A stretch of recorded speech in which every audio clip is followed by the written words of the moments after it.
This is real life and reality. but not reality TV. Yeah. Hello world, What's up? this is Mr. and Mrs. Arc TV. Whoop whoop. Season, no, not season. This is, Season 1, yes, season episode 1. 2. Yes, episode 2. And this episode is going to be about how I met the wonderful Desiree, and how our relationship became, and just our story. And so, started back at P4CM headquarters.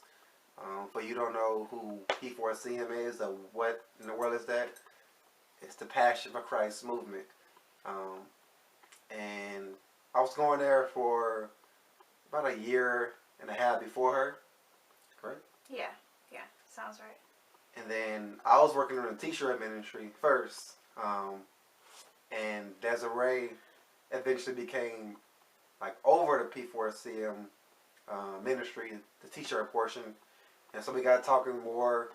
But first it was just strictly business, you know. And we started getting to know each other more. And talking, you know, just friendly conversation. So that's how our relationship started to begin, was just through the t-shirt ministry, just getting to know one another. So, yeah. And he was really quiet. So that was one of my goals as a friend in the ministry, is like, okay, he's too boxed in, like he needs to step out and talk. And I mean, that's just how I felt. And so like I just, you know, wanted to become friends with him and really get to know, okay, who is this person? And just on a strictly friendship and business level. So, yeah. Yeah. And then one thing that happened was we started this little accountability thing. It was to hold each other accountable for breakfast, believe it or not. Yeah. To make sure we was both eating breakfast, because we both wasn't eating breakfast. And so we say, hey, let's keep each other accountable for breakfast. So that's what we started at. Yeah. That led to phone conversations where it still is about t-shirt ministry, but you know, we're still getting to know one another. We started to notice, well, I noticed that I was starting to like her. And so through like this whole process of me getting to know Desiree and the accountability with the breakfast, it led me to pray to God and say, okay, because I knew that if Desiree was going to be the one, I wanted God to tell me it was going to be her. And so I asked for something specific. And that specific thing was, I said, God, if Desiree is the one and you want me to pursue her, you will put it on her heart to ask me, am I interested in her? Some to that degree. Like, she would have to ask me before I make a move. If she didn't ask me, I wasn't going to make a move. And so I said that prayer, maybe about a couple of weeks later. She's on. So. I was going to bring you on. Oh, sorry. Sorry, babe. Okay, so, yeah, so he did that prayer. I had no idea about this. And in my own personal time, I was praying for him as well. Not to be my boyfriend, husband, or whatever it is. I just was really praying for him to, you know, focus on God, and for me to be able to keep focus on God. And if I'm not the one for him, then make sure that I don't catch any feelings for him, or really just asking God to just keep us focused and not get any feelings or try to pursue anything that wasn't supposed to be there. And even if somebody else was supposed to be for him, then just to make that clear to me. And so, you want me to go into the... Mm-hmm. Okay. So, I don't remember the date anymore. Oh, was it February? Did you start playing? No. Okay, What so... date? That I asked you. It was like mid-March, April. Okay. So, it was a day that we were late at our headquarters at P4CM, getting ready for a show, and it was just really heavy on my heart, like, to ask him if he was interested, because for whatever reason I kept feeling that, like, he was starting to act different, and like he was starting to like me, but I didn't want to think anything more of it if there was nothing there. So I just was praying to God, like, okay, just give me peace if I can go ask him, because I didn't want to step out of God's will or, do anything on my own. So it was funny. There was a bunch of people there. I really wanted to ask him in person, but there were so many people there. So I was like, I don't want everybody to be in our business. So I ended up texting him and asking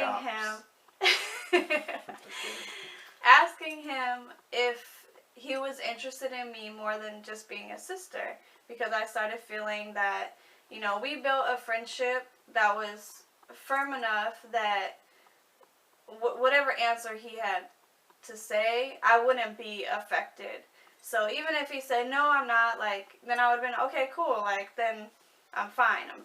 Then I'll just continue to pray for us as friends and, whatever God has for us. But he ended up replying. Yes, and at that moment when I saw the text message, I was like, yes. But I didn't, initially, I didn't, go all in, yes, I'm starting a relationship, it's time to go.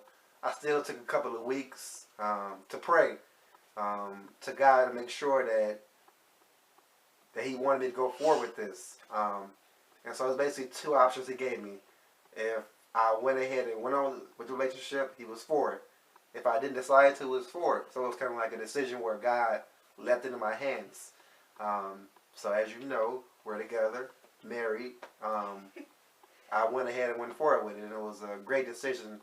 And we kind of did things a little different in our relationship, and we're still doing things different. So it's kind of been the theme of our relationship, doing things different, because we didn't want to be following a set of rules, going by what people write in books about how you date somebody. And I just lost my train of thought. What was I going with that? We did have specific boundaries in our relationship. Yes. Even when talking on the phone early on, we didn't go past 11 o'clock talking on the phone. Yeah. And just certain things we didn't do. We didn't go out on a whole bunch of dates. We was always around people, just to protect just to protect ourselves, and so that's some of the things we did throughout. And even up until our engagement, we was even balanced. Okay, we haven't even been together for a real long time yet. Should we even be getting engaged right now? Yeah. But we kind of counteracted that with man, are we ready? Can we do it financially? Is the Lord with us? He proved himself in the beginning, and we kind of make our decisions based upon not being scared to make a decision, because we know if we make a wrong decision, God will correct us, rebuke us, and lead us on to the better way. We make a good decision, God will be with us still. So either way, he's going to be with us. So we got to be humans and make a decision and fess up if it's wrong, fess up if it's right, and continue on. So that's basically how we do things. Yeah. I know it was a little tangent, but that's how relationship. Yeah, that's how relationship started. Yeah. Friendly conversation, t-shirt ministry. Yeah. Yeah. Anything else? I don't know. Well, okay, so for those that might be seeking relationships or whatever, obviously our story is going to be way different than everybody else's. Yeah. And I've heard many stories that sound very similar, but that's mainly because God is the center of our relationship. He's our core. If he's not there, and we can tell, if we're not really, in the Word, or if we're not praying, if we're not focused on God, then, it messes us up. So, that's our main thing with our story, sharing with people, is, just really don't go out just trying to find a bunch of guys or girls to talk to. Really just get yourself right with God and really allow him to lead you. And there's some people that are meant to be single, and you just have to be content with that. And for me, I just prayed to God, okay, I feel like I can be stronger if I'm married, but if not, help me be content in being single. So, that's just something that you have to personally figure out and really seek God for that advice and that wisdom and counsel. And you know, we are constantly here. We love to share our story and encourage people. We're always encouraged by people that hear our story, and just how it affects them and encourages them to just hold on and wait for that right one, because it's hard to wait. So that's just, you know, that's my purpose of sharing the story, and I think God gave us our story to do that. So I'm grateful for that. Yeah. So. And just to piggyback on what she said about finding the right person, there's two things. One is not all the time even when you first date someone, even as a Christian, you may not end up marrying that person. Right. So don't come in with the mindset of, oh, I married this person, the first person I'm in a relationship with. Right.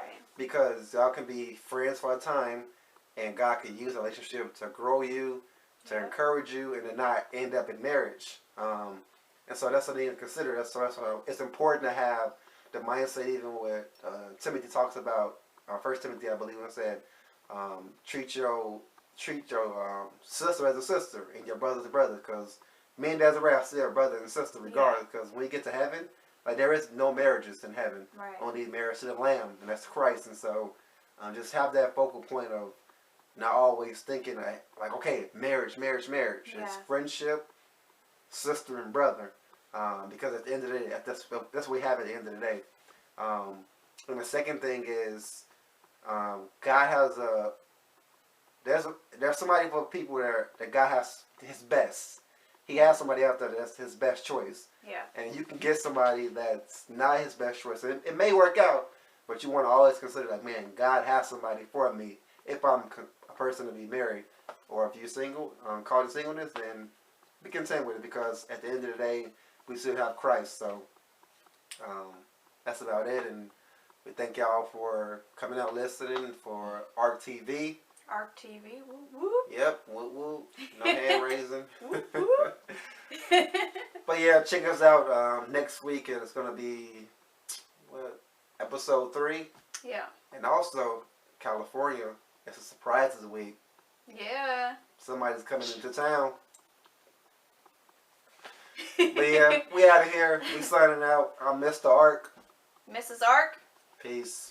Deuces.